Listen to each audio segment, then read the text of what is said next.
Chapter 8. Akeem woke up the next morning to a dreary sky. The room was cool, and the sunlight that usually spilled through Savan's window was replaced by a dull gray glow. Savan, Akeem noticed as he glanced at the breathing mound of blankets, didn't seem to mind. He slept soundly as if the events of the previous day had never happened. A new pair of shoes, thick black boots, were on the floor next to the bed. A stack of brand-new CDs was on his desk. It seemed Savan was always buying something. But with whose money? Akeem thought bitterly. Downstairs, Akeem poured a bowl of cereal and tried to hide his worries. "You and Savan getting along any better?" Dad asked, sitting next to him. "Any problems last night?" "We're cool," Akeem replied between spoonfuls of cereal. The lie was automatic, but for now he didn't care. Until he found out what the doctor said, Akeem felt like his life was stuck on hold somehow. It was as if an invisible bomb, cancer, was falling and everyone was waiting to see where it landed. Until he was sure, Akeem would lie about Savan, his feelings about the move, and his sadness about his friends. Anything to keep the peace. Besides, he could see that his father was completely distracted. Sitting across the table, he stared blankly at his plate, his eyes focused on something no one else could see. Upstairs, Akeem hurried to get dressed as Savan slowly woke up. "So, you seeing Anika?" He mumbled sleepily, his head partially hidden by his pillow. "How is she?" "What do you care?" Akeem challenged, feeling a ripple of jealousy for Savan and the past he had had with Anika. "You just better watch yourself, cuz," Savan said with a yawn. "That girl's bad news. She runs in the wrong crowd. She steals stuff." "Like you should talk," Akeem snapped in outrage. "I can't believe you snuck out the first night you were punished. I'm tired of covering for you, man." "Oh, get out of my face. I already covered for you big time with the fight. You didn't take any blame for that, even though you started it," Savan growled, sitting up in his bed. Akeem ignored his comment and searched for his notebook, not wanting to leave it with Savan again. His guitar rested exactly where he had put it the previous night, but the notebook was missing.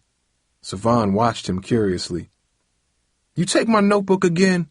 I know you already read it once," Akeem accused, remembering the other night when Savan mentioned Darcy's name.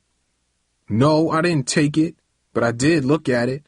That's 'cause you left it laying around on the floor where I tripped on it. I was going to throw it away until I checked and realized it was yours. Maybe I read a little bit too, but you can't tell me you don't look at my stuff when I leave it out." Akeem scratched his head, unwilling to get into this fight now. He had to find his journal. The last time he remembered having it was when he was on the couch with Anika. He'd put it down to teach her how to play the guitar, and when she kissed him, he forgot all about it. He felt a sinking feeling in his chest.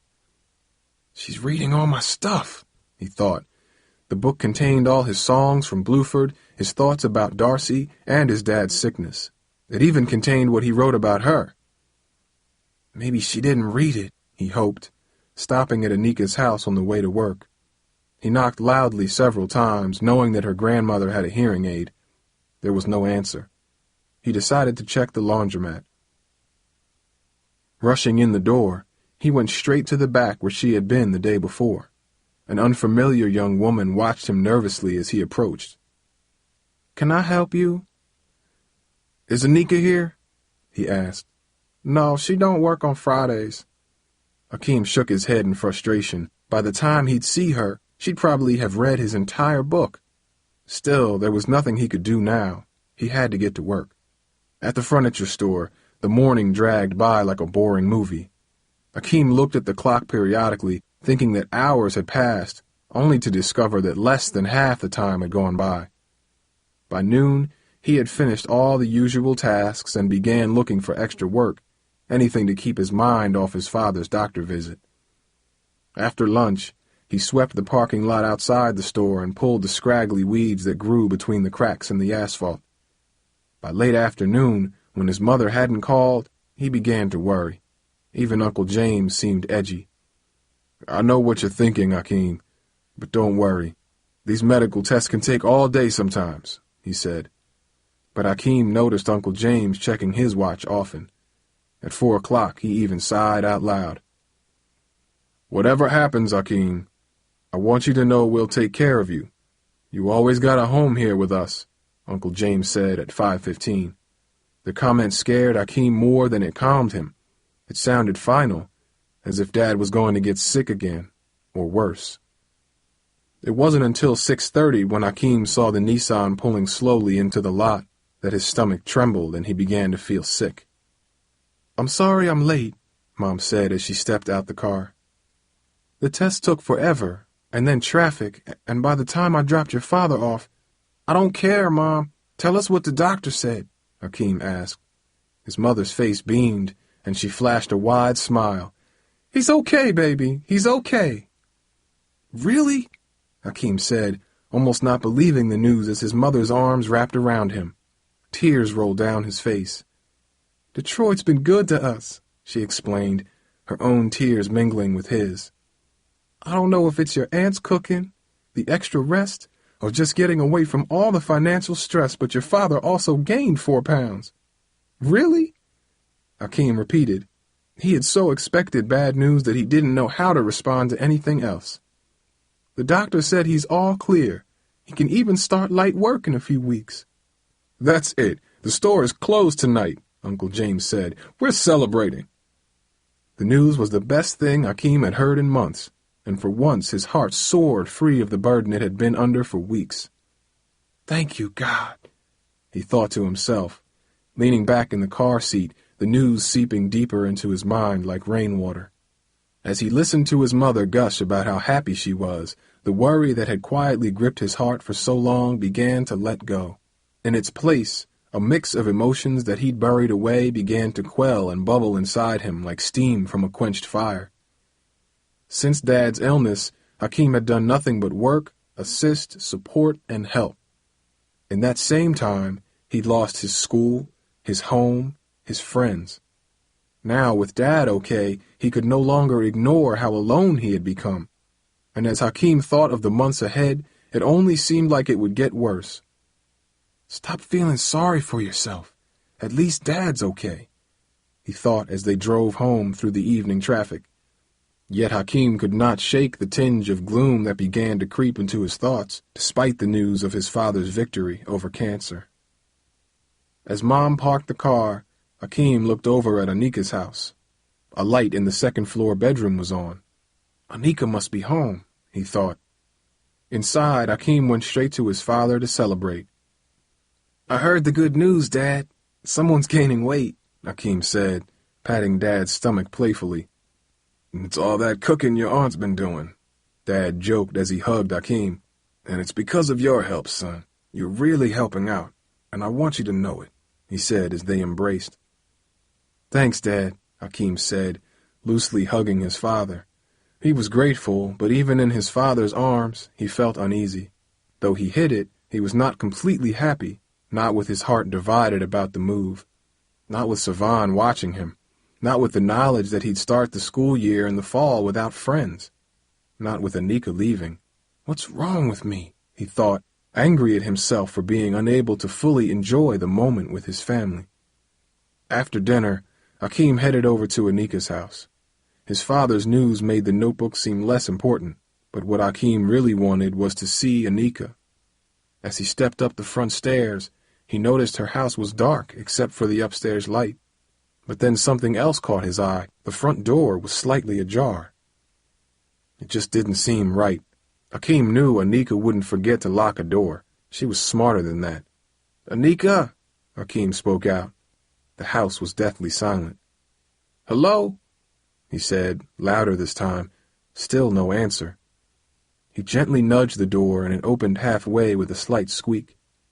The familiar musty smell leaked into his nostrils. Hakeem looked back at his uncle's house, and then the other way. He saw no one nearby on the street. In the distance, a group of kids hung out under the streetlight on the corner, but no one seemed to notice him. "Anika!" he yelled and stepped inside. Other than the open door, the outside of the house was the same as before. But in the living room, Hakeem noticed that the picture of Anika's cousin had been removed. He examined the spot where it had been. A tiny nail was still lodged in the wall where it hung. The remaining photos were undisturbed, a line of strangers gazing at the vacant living room. A tremor raced down Hakim's spine. He moved to where he had sat with Anika the night before. He saw the place where he had put down his notebook, but it wasn't there. Walking over to the bottom of the stairway, he could see dim yellow light coming from upstairs. What if someone is hurt? He thought, but his suspicion told him otherwise. Hello? He said one more time, carefully making his way up the stairs. At the top was a bathroom and a small hallway with 2 doors. Both were open, but light came from the farther one that overlooked the street. He walked over to it. His eyes widened at what he knew was Anika's bedroom. A row of shoes lined the floor against the wall, and next to them stood a coat rack that held a jacket and a few purses. Hakim noticed that several pairs of shoes had been removed from the row, and not every peg on the rack was holding something. The bed was covered in flowery sheets, but it was unmade. Next to the bed was a tiny plastic alarm clock with red digital numbers. But what caught Hakim's eye most was a bus schedule. It sat next to the clock, underneath the light that had been left on. Picking it up, he noticed that several times had been circled. All of them left the bus terminal between 10 p.m. and 2 a.m. She's gone, Hakim said in shock. He walked back to the second bedroom and flipped the nearest light switch. The room was clean and sparse. Old pictures were arranged neatly on the walls, but several had been removed. 2 drawers were open and empty as if they had been quickly packed. The bed itself was unmade, but a pile of folded laundry had been positioned on a nightstand. A note written in large letters was left on top of the pile. I love you, Grandma. Sorry I had to leave. The nurse will be here this afternoon to take you to the care center. Your bags are packed downstairs. I put Grandpa's picture in the bag for you. I know you'll be in good hands. Thank you for understanding. I will call you when I can. Don't worry about me. Love, Anika. Hakim noticed 2 tiny circles on the bottom of the paper, as if teardrops had landed on there. His hands shook as he put the letter back, his own eyes moist. Looking at the room, Hakim knew what Anika said the other day was true. The state people had come for her grandmother, and she had run away to avoid foster care. He hated her decision, but he couldn't help but admire her. Alone, in an impossible situation, she did the best she could for her grandmother, staying as long as possible without anyone to help her. And when she knew there was nothing more that she could do, she took a bold step and went where she wanted to be. It was a decision he envied, even as he dismissed it as a fantasy the night before. I'll miss you, girl, he said aloud as he descended the stairs.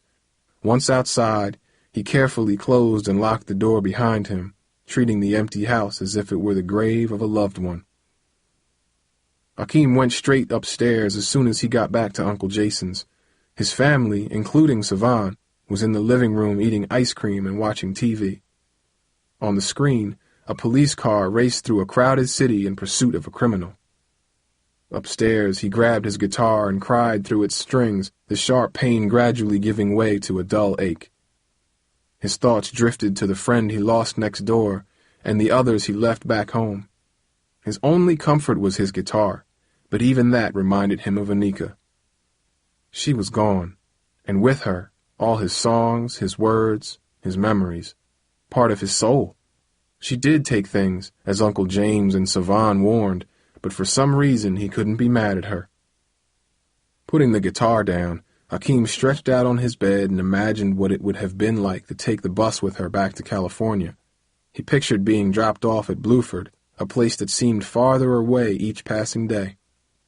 He tried to envision his friends and how they would welcome him, but instead all they did was wave goodbye. And as his tired eyes closed, Hakim resigned himself to a simple, undeniable fact. He had never felt more alone.